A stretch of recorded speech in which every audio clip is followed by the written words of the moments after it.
Kounya nou e kaka, moun yo prale Haïti, nan machine yo yo prale Haïti, immigration monte machine nan, vin mette yo à terre. Et pas volo yo besoin volo.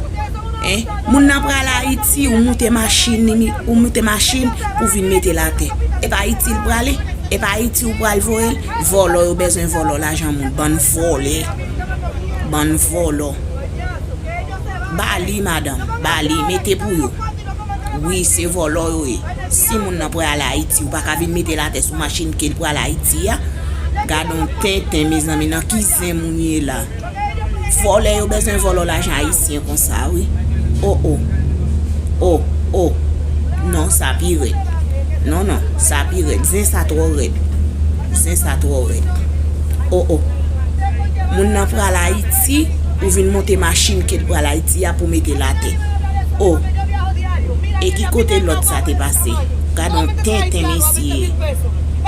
C'est fou de voir ça, madame Nabdia. Bonne volée. Bonne chatte.